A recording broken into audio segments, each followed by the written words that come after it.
자, 드로우콜 세 번째 시간입니다. 지난 시간 이어서 이제 드로우콜을 최적화하기 위한 방법에 대해서 이야기해 보도록 하겠습니다. 결국 장면에 있는 복잡도를 줄이기 위해서는 렌더링된 오브젝트의 수를 줄이는 건데요. 전통적인 기법이 이 몇 가지가 나와 있습니다. 먼저 하나는 이제 뷰 플러스톤 컬링이라는 말이 나와 있죠. 우리가 카메라상에 이제 CG나 뭐 게임상에 이제 화면에 스크린상에 보여질 것들을 표현하는 게 결국 하나의 시점이 필요하잖아요, 그렇죠? 자, 카메라는 우리가 뭐 페럴 프로젝션 할 수 있겠지만 일반적으로 퍼스펙티브 프로젝션 예를 들자면 자, 이런 식으로 구성이 될 겁니다. 우리 절투체 공간이라고 하는데 그 무한히 멀리 있는 것도 사실 우리 눈에는 보이죠. 하지만 컴퓨터 그래픽스에서는 어느 정도 자 거리를 갖다가 이렇게 제한해서 이 공간 내에 있는 것만 그림을 그려요. 물론 그 사각뿔 밖에 있는 일체들은 내 시야에 포함되어 있는 것들이 아니니까 그림에서 제외가 될 겁니다. 그렇죠? 이 내부에 있는 것들 중에서도 이제 어느 정도 가까이 있는 것, 어느 정도 위치보다는 조금 더 멀리, 자 아주 먼 위치도 어디까지만 그리는 거예요. 자, 이걸 갖다가 이 공간만 그리기 때문에 이 공간을 기준으로 우리가 잘라낸다고 해서 클리핑이라는 말이 있습니다. 가까이 있는 잘라낸 영역을 니어 클리핑 플레인이라고 부르고요. 자, 가까이서 이렇게 자르는 자, 어떤 평면. 자, 멀리에서 이 공간 이 뒤에 있는 것들을 안 그리겠다는 거죠. 이거 갖다가 멀리 있다고 해서 자, 멀리 있다 자, 클리핑 플레인이라고 불러요. 결국 이 공간 안에 있는 것들이 그려지는 건데 우리가 그려지는 대상을 갖다 줄인다는 방법은 결국 니어 클리핑 플레인을 좀 멀리 두거나 자, 파 클리핑 플레인을 좀 가까이 당기거나 해서 이 공간 자체를 줄이면 우리가 자, 클리핑 되고 사라진 것 말고 실제 그려야 될 대상들이 줄어들겠죠. 자, 뷰 플러스톤 컬링에서 그러니까 니어파 클리핑 플레인의 거리를 줄여서 자, 다음과 같은 현상을 갖다 만들 수 있습니다.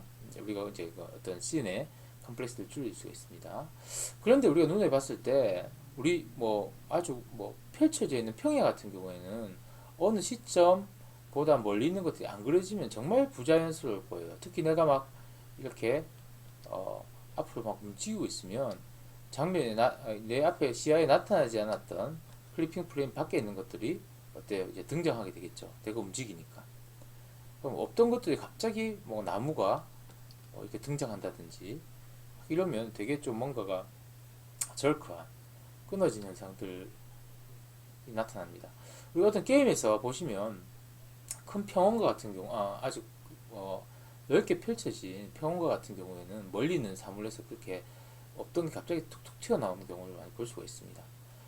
아주 부자연스럽죠. 그래서 일반적으로 어떻습니까? 왜 게임에 보면 이상하게도 안개가 많이 끼어 있지 않습니까? 그렇죠? 그래서 지금 포브 효과를 갖다가 만들어냅니다. 그래서 마치 지금 환경이 자, 저 멀리 안개가 끼어져 있었기 때문에 안개에 의해서 가려지다가 갑자기 드러난 것처럼 보이는 연출 갖다가 주로 많이 사용하죠. 이게 결국은 파클핑 플레인을 앞으로 당기면서 발생할 수 있는 우리 시야에서 보이는 부자연스러움을 좀 자연스럽고 원래 안개에 의해서 가려졌기 때문에 그 가려진 물체가 등장한다 뭐 이런 느낌을 주기 위해서 또 많이 쓰는 기법입니다. 자, 그 다음에 이게 이제 뷰 플러스톤 컬링이죠. 보시다시피 우리가 어떤 영역을 갖다가 이렇게 나눠가지고 니어팍 안에 있는 공간만 보이게 만들겠다. 그리고 이 영역 밖에 있는 이 녀석들은 당연히 우리 시야 밖이니까 안 보이게 될 겁니다. 자, 그리고 또 하나 뭐냐면 컬루전 컬링이 있습니다. 어떤 물체가 다른 물체에 의해서 가려지는 경우에 가려진 물체를 잘라내가지고 아예 자, GPU에 넘기지 않는 거죠. 어차피 우리 시야에서 보이지 않고 가려진 것들이니까요. 이 오클루전 컬링인데요. 이 오클루전 컬링은 일반적으로 우리가 뭐 실내 인도어 환경에서 아주 사물들이 많이 겹쳐져 있는 경우에 특히 오클루전 컬링에 의해서 이 어떤 그 버텍스 수, 오브젝트 수 갖다가 극도로 줄일 수 있는 장점들을 가지고 있습니다. 자, 오클루전 컬링, 자, 그런 기법이 있고요. 또 다른 전통적인 컴퓨터 그래픽스 기법 중에 하나가 이제 LOD라는 기법을 써요. 이제 레벨 오브 디테일이라고 말하는데, 디테일에 어떤 레벨을 두겠단 말이죠. 우리가 어떤 물체가 있을 때 우리 시야에 가까워 있는 물체는 아주 정교하게 표현되어야 될 거 아닙니까? 그러니까 하이 폴리곤으로 표현되어야 되겠지만, 아주 멀리 있는 물체에 나무가 있다면 나무 가지에 나무 잎까지 하나 다 돼야 되겠지만, 아주 멀리 있는 물체의 나무 또한 이런 정교한 폴리곤 수를 갖다 가지고 있을 필요가 없죠. 왜냐하면 실제 스크린상에는 몇 개 안 되는 픽셀로 이 나무 전체가 표현되기 때문입니다. 자, 이게 이제 아주 오버헤드를 갖다 발생시키는 요인인데요. 이를 위해서 카메라의 위치를 기준으로 해서 Z값, 여기 깊이값이라고 하죠. depth 또는 depth를 나타내는 축이 Z축이라서 이 깊이값에 따라서, 자, 가까이 있는 깊이가 숫자가 작은 경우에는 아주 하이 폴리곤을 표현하고, 멀어질수록 어떤 구간을 정해 가지고요. 자, 조금 더 로 폴리곤으로 이 나무를 대체할 수 있는 조금 로폴로 구성을 해서 여러 개의 그 폴리곤으로 하나의 오브젝트를 갖다가 표현하는 게 바로 LOD 기법입니다. 자, 그러면 이 폴리곤 수가 급격히 줄기 때문에 전체 폴리곤 메쉬의 개수들도 급격하게 줄 수 있겠죠. 그러면 이 드로우콜의 숫자 또한 많이 줄어들게 될 겁니다. 근데 오른쪽 그림이 대표적인 예로 1774개의 트라이앵글을 사용한 예고요. 자, LOD-B 같은 경우에는 19,800개, 자, 그 다음에 LOD-A 같은 경우에는 5만 개, LOD-X 같은 경우에는 18만 7천 개의 디테일한, 같은 모델에 있어서 쉐입은 항상 같게 유지해요. 그래야지 갑자기 이게 뭔가 LOD가 교체됐을 때 뭔가 부자연스럽게 막 튀는 현상들이 안 보이거든요. 자, 그렇게 폴리곤 수를 갖다가 조정하면서 여러 개의 모델을 갖다가 하나의 오브젝트에서 들고 있으면서 실제 사용자의 시점에 따라서 다른 모델로 체인지하는, 가까울수록 자, 아주 폴리곤이 많은, 자, 모델을 쓰다가 멀어질수록, 자, 폴리곤 수를 갖다가 아주 줄인, 자, 모델로 대체하는 LOD 기법 또한, 자, 렌더링 오브젝트를 줄이기 위한, 드로우콜을 줄이기 위한 하나의 기법입니다. 이런 기법들이 다 포함되어서 실제 게임에서 오브젝트들이 많이 표현된다, 그렇게 이해하시면 될 것 같아요. 자, 그 다음에 이건 뭐 오브젝트의 숫자를 줄이는 거였죠. 또 반대로 어떤 오브젝트가 있을 때 이 오브젝트가 렌더링 되는 렌더링 횟수를 줄이는 기법들도 있습니다. 이것은 거의 다 이제 라이팅 쪽 이슈로 볼 수 있는데요. 저희가 기회가 허락된다면 이 라이팅 알고리즘, 뭐 글로벌 일루미네이션 GI나 슈도 페이크 GI를 만들어내는 기법들을 통해서 드로우콜 줄이는 거 이야기할 건데요. 일단은 여기서는 이제 간단하게 이제 키워드만 좀 설명하겠습니다. 라이스 갖다가 쓸 때 보통은 실시간에 라이스 설치해서 라이트 계산을 해요. 리얼타임 라이트라고 부르는데요.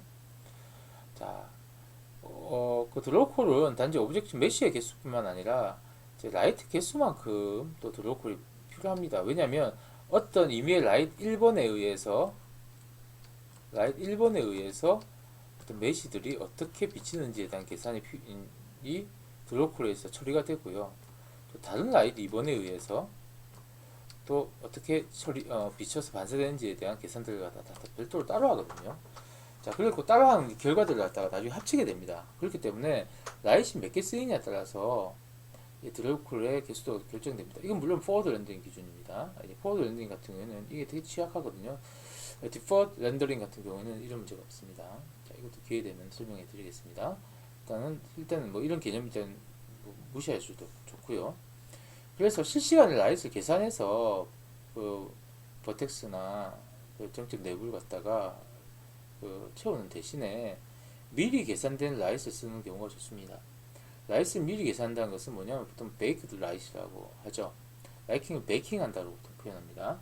라이트 계산을 미리 다 해놓고 그 결과를 하나의 라이트 맵으로 우리가 데이터를 들고 있으면서 라이트 맵을 사용해 가지고 라이트 갖다가 처리해내는 방법입니다.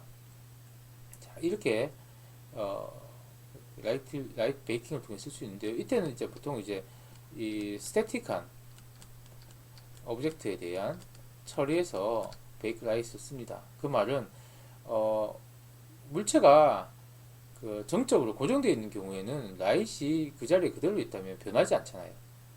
그래서 계속 그 라이트를 쓸 수 있는 거예요. 근데 물체가 그 고정되어 있지 않고 만약에 물체가 막 움직여요. 동적으로. 그러면 그 위치가 바뀌니까 라이트의 적용도 계속 바뀌어 나갈 거 아닙니까? 그렇죠? 그래서 이 경우에는 적용하기 되게 힘듭니다. 이때는 리얼타임 라이트가 따랐습니다. 그래서 라이트 베이킹을 써서 스태틱 오브젝트에 대해서 처리하게 되면 렌더링 횟수가 아주 급격하게 줄어들 수 있는 방법이 되고요. 자, 그 다음에 또 문제가 이 그림자 처리가 또 외로 상당히 오버헤드가 됩니다. 우리가 섀도우 맵이라는 것을 보통 많이 쓰는데요. 실시간으로 그림자를 갖다 만들어줘야 되는 경우에, 자, 이 경우에는 그 풀 퀄리티가 아니라 이제 약간 안티 알리아싱이 생기더라도 퀄리티 세팅을 통해 가지고 자, 그림자에 대한 처리를 하는 게 좋습니다.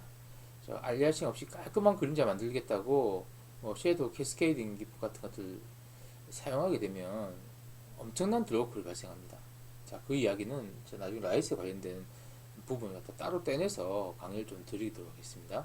자, 그리고 우리가 리프렉션 프로브라고 하죠. 어떤 반들반들한 물질에 대해서 비치는 인바이러먼트 맵을 만들 때 쓰는 게 리프렉션 프로브인데요. 이 같은 경우도 상당히 그 드로우클을 많이 먹는 주된 원인입니다. 그래서 리프렉션 프로브는 우리가 아주 일부만 진짜 필요할 때 말고는 될 수 있으면 사용을 최소화하는 것이 좋습니다. 좀 제가 설명을 구체적으로 안 드리고 여러분들 이제 라이트에 관련돼서나 이런 아트 쪽 학생 중에서 저학년 학생은 이런 용어 자체도 좀 버거울 텐데요. 아까 앞에서 말씀드린 것처럼 이 개념은 라이팅에 관련된 부분을 따로 떼내서 다시 한번 각각 기법에 대한 소개, 어떻게 그런 기법이 동작하는지까지 설명하면서 최적화 이슈를 갖다가 다루도록 하겠습니다. 라이팅과 섀도우 자체는 최적화에 있어서 상당히 중요한 이슈 중에 하나이기 때문에 자, 이것은 조금 더 디테일하게 다룰 필요가 있다고 봅니다. 자, 그래서 이제 렌더링 된 오브젝트를 줄이기 위한 전통적인 컴퓨터 그래픽스, 리얼타임 컴퓨터 그래픽스에 쓰는 기법과 자, 라이팅에 의해서 발생되는 렌더링 횟수를 줄이기 위한 방법에 대해서 살펴봤고요.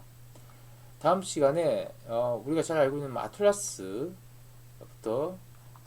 자, 배칭하는 거, 그 다음에 인스턴싱 하는 자, 그런 기법들에 대한 이야기들을 이어서 하도록 하겠습니다. 네, 감사합니다.